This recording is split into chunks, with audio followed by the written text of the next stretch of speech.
Hola, aquí Made Up of Stardust con una duda estúpida. ¿Quién es el malo de la Biblia?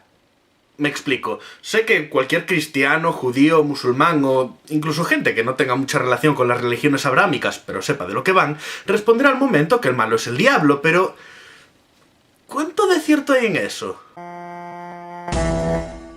Vale, en primer lugar quiero dejar algo bien claro. Yo no creo en dioses ni diablos. Para mí son personajes literarios, y aunque hablaré de ellos y de cuál es el malo, lo haré siempre como lo haría si estuviésemos hablando de Voldemort y Harry Potter. No existen, pero se puede discutir acerca de lo que piensas de ellos como personajes en el contexto de las historias en que aparecen.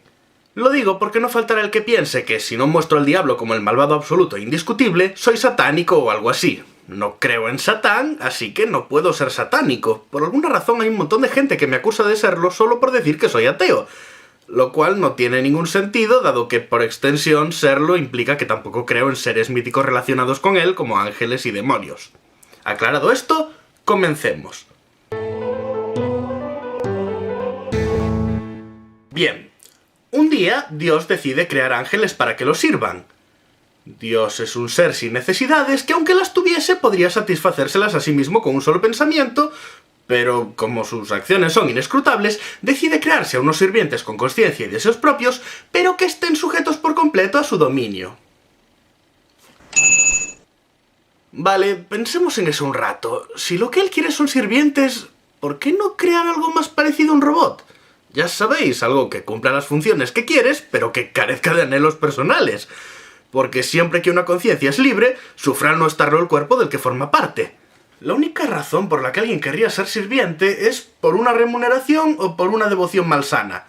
Por tanto, Dios, si no quería hacer sufrir a otros, podía o bien crear seres sin consciencia que no fuesen a sufrir por su esclavitud, o seres que lo amasen por naturaleza y lo sirviesen por gusto. En su lugar, crea conciencias aleatorias, cada una de las cuales tiene sus diferentes deseos y aspiraciones, pero les obliga a servirlo a todas por igual. Y sigo sin entenderlo, ¿servirlo en qué? ¿Los tenía todo el día arrodillados alabándolo o inventaba necesidades que no tenía para que se las cumpliesen, como hambre o sed? Ahora tenemos, por voluntad divina, a toda una especie de seres conscientes, los ángeles, que están esclavizados bajo las órdenes de un gobernador no electo que no vela por el bienestar de dichos ángeles ni se interesa en lo más mínimo por sus deseos. Entre ellos hay uno que destaca, Lucifer, cuyo nombre sugiere que es quien trae la luz. Lucifer es creado por Dios con la intención de que sea el ángel más bello e inteligente de todos, el ángel perfecto, por decirlo así, ¿cierto? Pues no.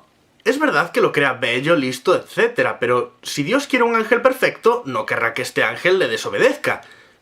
Y si crea un ángel con el poder mental lo suficientemente grande como para cuestionarse el orden jerárquico y rebelarse, entonces solo podemos suponer que el Dios todopoderoso y omnisciente quería que lo desobedeciesen, o si no quería que lo desobedeciesen y aún así pasó, carece de omnisciencia y omnipotencia. Dejando esto a un lado, Lucifer se encuentra en el meollo de este asunto. Es un ángel lo suficientemente listo como para darse cuenta de que tener a toda una especie esclavizada sin motivo, ignorando sus deseos y sin reconocérseles derecho alguno, es injusto. El artífice de dicha injusticia es un ser que todo lo puede hacer, pero aún así decide no otorgar la felicidad que conlleva la libertad a los ángeles y en su lugar los mantiene bajo un yugo que no necesita conservar, porque solo podemos suponer tenerlos así lo hace disfrutar por alguna razón. Pero ¡hey! Sus caminos son inescrutables, ¿no? Grandes hombres a lo largo de la historia han visto oprimidos a sus respectivos pueblos y se han rebelado contra los gobiernos que los atormentaban. Los que han vencido son héroes nacionales, los que no son olvidados o conocidos como delincuentes. En el caso que tratamos, creo que nos encontramos con la segunda opción. Lucifer se rebeló en contra del régimen totalitario y dictatorial de Yahvé para liberar a los suyos de la esclavitud. Evidentemente, muchos ángeles seguirían bajo el mandato de Dios, pues es muy raro que los dictadores sean traicionados por sus ejércitos, aun cuando la desaparición de dicho dictador les pudiese beneficiar. Sin embargo, habría dado lo mismo que todos los ángeles se hubiesen vuelto en su contra, dado que, si Dios es todopoderoso, jamás tuvieron ninguna oportunidad. Yahvé, que es omnisciente, siempre supo que si creaba a los ángeles con consciencia y traía a la existencia a Lucifer, estos se rebelarían, y a pesar de ello, los creó. Siempre supo que si los esclavizaba, terminarían por enfrentarse a él, y sin embargo los esclavizó. ¿Cuáles eran realmente sus intenciones? ¿Tener a un grupo de conciencias sufriendo por falta de libertad y de paso poder torturar a las que osasen pedir aquello que hoy nosotros damos por hecho? Porque, no lo olvidemos, nosotros tenemos democracia y hemos abolido la esclavitud. El gobierno que Dios ejercía sobre los ángeles no se ve hoy en día ni en las peores dictaduras militares tercermundistas. Podemos decir, con total probabilidad de acertar, pues, que Yahvé habría sido el peor gobernante de todos, pues su reino al completo estaría dedicado a satisfacer necesidades que no tiene.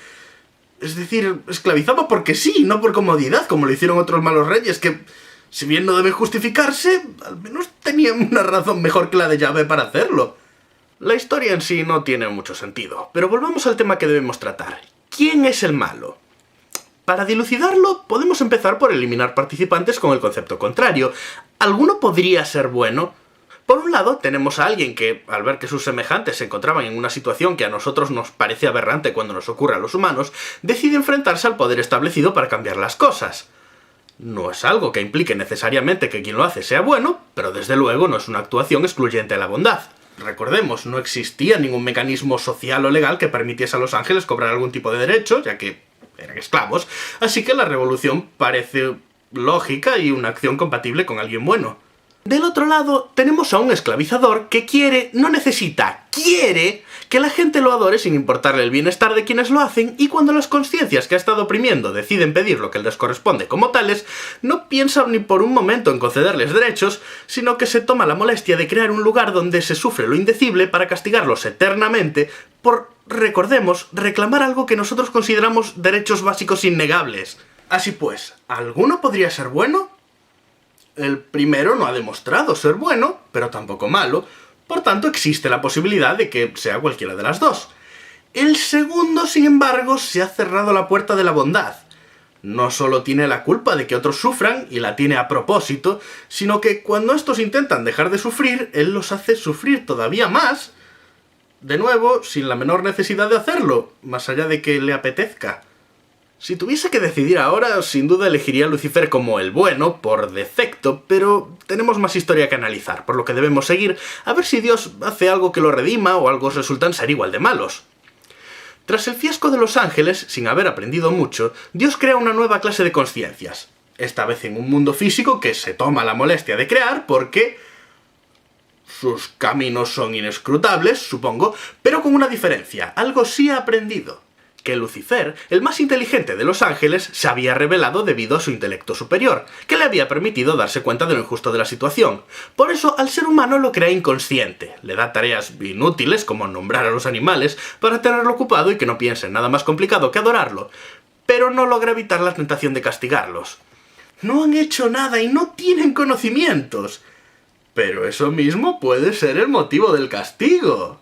Yahvé crea, porque sus caminos son escrutables, un árbol que da un fruto que concede el conocimiento, y le dice al hombre que si lo come, morirá. En el caso de que ese ser que no sabe lo que es el bien y el mal desobedezca, cosa que no tiene razón para no hacer dado que no sabe distinguir del bien y el mal, Dios podrá castigarlos. Pero no quiero ser injusto, porque a lo mejor todo esto no estaba planeado de antemano. Quizás Dios no es omnisciente y simplemente cometió el error de colocar ahí ese árbol sin saber lo que ocurriría y, por pura incompetencia, dejó dicho árbol sin vigilancia, pues tampoco es ubicuo, y que lo comiesen no fue del todo culpa suya. En ese caso la culpa es del diablo y él es el malo, ¿no?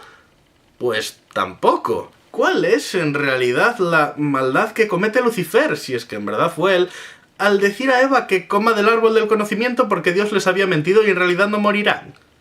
Si Dios aprendió de la experiencia anterior que la inteligencia permite a los esclavos darse cuenta de su situación y por tanto querer libertad, también debió hacerlo el diablo, quien lo experimentó de primera mano. Así que ese malvado que nos costó el Edén, en realidad lo que hizo fue arriesgar el pellejo escapando de su prisión con la única intención de darnos el poder para salvarnos del yugo del superdictador mágico que esclavizó a los suyos. ¡Qué malvado! Nos permitió distinguir las cosas que están bien de las que están mal, entre ellas la esclavitud a la que estábamos sometidos por el gobierno de Yahvé. Y por eso simplemente no puedo ver a Lucifer como el malo del cuento. No sé cómo.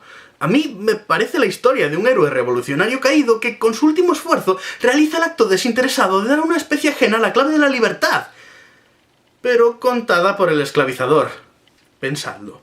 Si vosotros fueseis el tirano vencedor, ¿qué historia aparecería en los libros? ¿La de vuestra maldad? ¿O la perversión de la verdad que convierte al héroe en delincuente por el mero hecho de oponerse a lo que él consideraba maligno? Decídmelo vosotros. ¿Quién es en verdad el malo en esa historia? ¿En serio podéis, luego de lo expuesto, sostener que el malo es Lucifer? Ese personaje que en todo el libro no mata ni a una sola persona y cuyos crímenes son desafiar a un dictador y dar conocimiento a los humanos. Yo diría que el candidato al malo es ese otro que, con total intención y planificación, crea la situación y los componentes que llevan al sufrimiento a miles de millones de conciencias, tanto de forma directa como indirecta. Lo he dicho desde el principio, yo no creo en el diablo ni en Yahvé. Simplemente, cuanto más pienso en la historia, más claro veo cuál de ellos es Harry y cuál Voldemort. Solo que en la Biblia el final de la confrontación es menos feliz.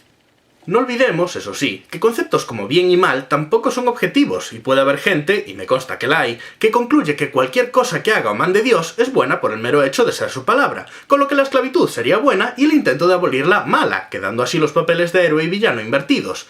Pero esta reflexión va dirigida a gente capaz de dudar y seguidora de alguna de las morales cercanas al siglo XXI, no a fanáticos. Si alguien lo interpreta de otro modo y quiere decir por qué lo hace, estaré encantado de oír lo que tenga que decir. En cualquier caso, pasadlo bien y recordad, somos polvo de estrellas, demostradlo siendo brillantes.